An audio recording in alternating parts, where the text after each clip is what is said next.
Okay, so let's try this third problem. Okay, so Ernest plans to build a doghouse for his two pets, Athena and Minerva.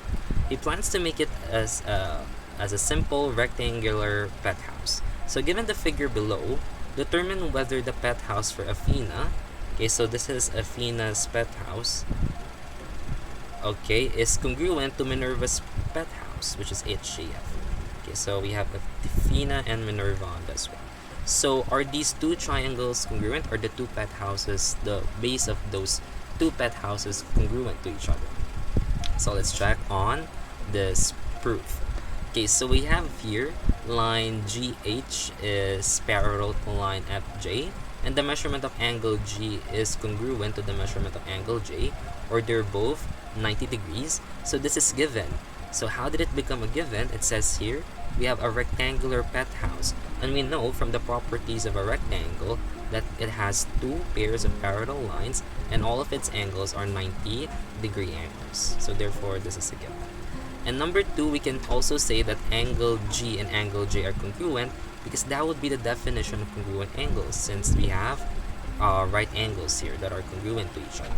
We can also say that angle GHF is going to be equal, so this angle is going to be equal to this angle, angle HFJ or JFH, using the alternate interior angles are congruent theorem, or saying the alternate interior angles theorem that says that all alternate interior angles within parallel lines are going to be congruent to each other.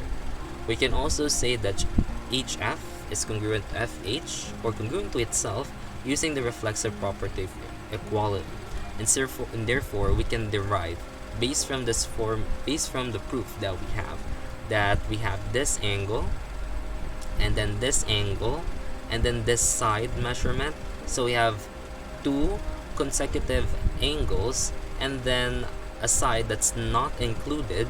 Okay, so what from the four triangle congruence postulate, SSS, SAS, ASA, and AAS, which would be the best one to use for this one? So it can't be the first three, it has to be the last one, the AAS triangle congruence postulate, because we have two non-consecutive angles and a side that's not included that's going to be congruent to the other triangle's parts. Okay, so there you go. Therefore we can say that triangle HJF is congruent to triangle FGH using the AAS, or the angle side triangle congruence postulate. And for this problem, that's how we proved it.